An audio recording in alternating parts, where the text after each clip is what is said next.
Yeah, it's your girl with me, Ma. Shout out my boy Truth, but I'm RapMatic all day, every day, huh?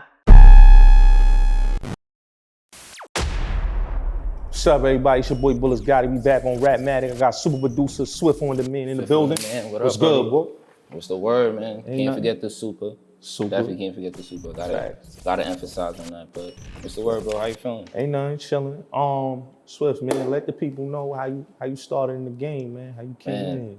I put out a record called Live Bounce. I had a dance.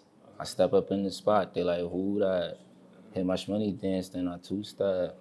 Bust the Millie rock. Watch me do that. Hit the Live Bounce, then you know what I mean? So I put that out, gained attraction, had the kids, the schools, everybody doing it, whatever. And that's when I started getting a little traction. You know, I got a little reach outs for a couple labels and stuff like that. So, you know, I started answering phone calls, taking phone calls. And one of those phone calls was from Shaft. Shay, CardiB manager. Yeah. So he reached out to me, you know, and he asked me if I wrote and produced my song. So I'm like, yeah. And from there, he just kept it short and simple that he wanted me to help with CardiB. Yeah, turn her into an artist. Because at the time, it was just, you know, the influencer. Yeah. So I had to come in and add that music element, that spice, you know what I mean? Yeah. So from there on, I started working with them day by day, flipping my songs, transitioning, you know, the whole developing, the booth, the alips, skirt, whoop, those, you know what I mean, the whole nine, like, you know, so it was a little journey, but yeah, I'm glad at the outcome. I could look at it today and still see it, you know? So the relationship with you and Cardi, you know what I'm saying? Yeah. Like, how it started, you know, her manager contact you, but how it started between you and her? I mean, as far as me and Cardi, I mean, that relationship, it started off the music, you know? Like just being around every day, just being able to, well, we had to be around each other. Like at the time, Shaft was on us. This was an everyday thing, you know? So yeah, we spent a lot of time working on music, doing a lot of stuff. So yeah, it was definitely a thing where it came into like her trusting me with the music. I feel like she really trusted me when she released her first song. Yeah. And she saw the reaction. Yeah. Because before that, it was just like, yo, why am I doing this? Why y'all taking me here? I had to drag her to the studio. You know what I mean? So, you know, when I realized she trusted me when we put the song out and got the reaction and I acknowledged the trust, I'm like, all right, bet, let me go even harder. You know, so yeah. So, you know, how LoveAndHipHop contacted you to get on there with the whole thing? Because, you know, she was at the time in a relationship with Tommy G, you know, and y'all when you got on the show, it turned into a turmoil with you and your girl at the time. I think her name was Asia. Yeah, at the time, Asia, yeah. So, who contacted you, Mona Scott or her managing team, Cardi's management team? Honestly, like I was in the basement. And, Cardi came downstairs with the manager, and they just popped the question to me. And I was just like, all right, let's do it, you know? But then I realized that I would have to involve, you know, my girl at the time, Asia. So when I realized it was just more than just me being on the show, I'm like, okay. I knew it had a little twists and turns, but you know, I was ready for it. But I wasn't really ready, honestly, but I was ready. So yeah. So they basically they caught you off guard with that. You know, yeah, it was because you know I didn't expect to go up there and you know I was just working. Was everything that was said on the show, was it true or was it bullshit?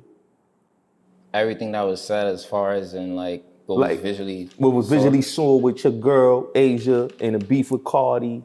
You know, her man at the time, Tommy G's, who was angry about you and her kissing, was all this true? It was true. It was true. But a lot of the stuff was edited. A lot of stuff was left out. But it was true.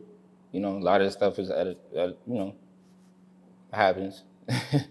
And I didn't realize that, you know, being in the reality TV world, that's the experience, you know, was adapting to. So, yeah. Yeah, caught me off guard. I thought I was ready because I don't have no fear when it comes to opportunity.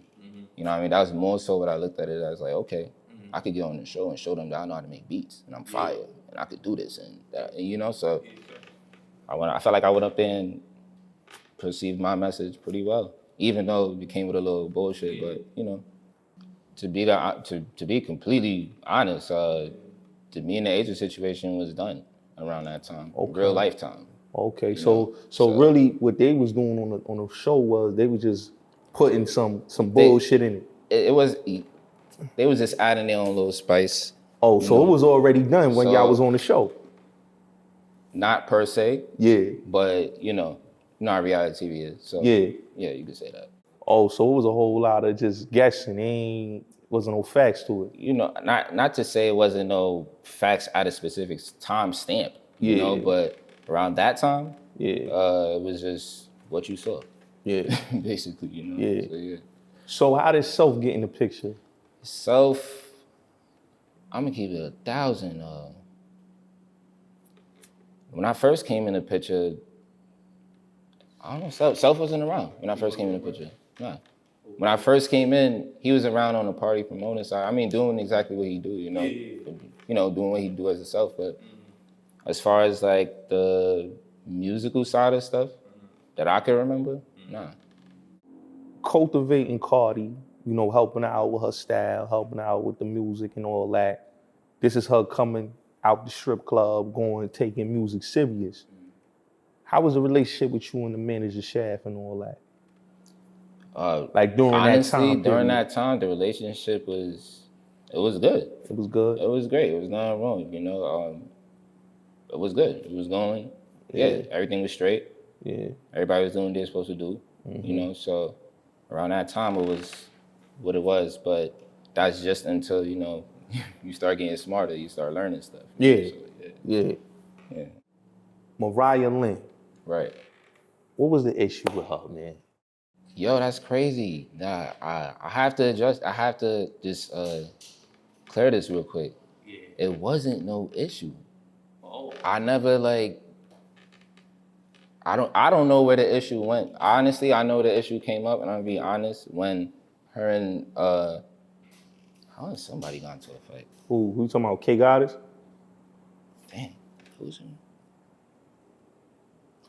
But yeah, somebody had got into a fight or whatever, and she felt like I put hands on her. Oh, you talking about the K Goddess situation? That's the K Goddess situation, if I'm not mistaken. That's the one where she was in the car. Oh, she went on Instagram Live, if I'm not mistaken.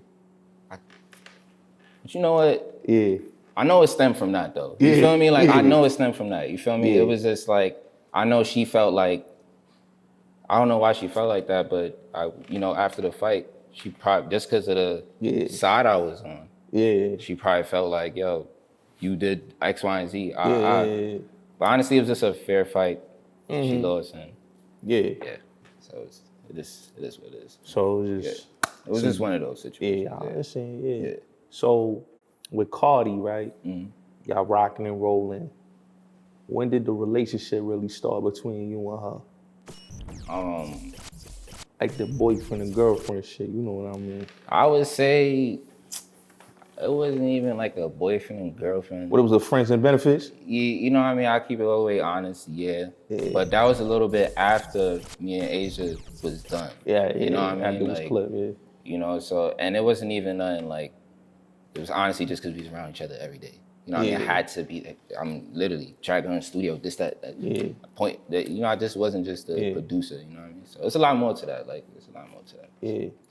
Like, when was the part that y'all fell out and all that? Like, how that happened?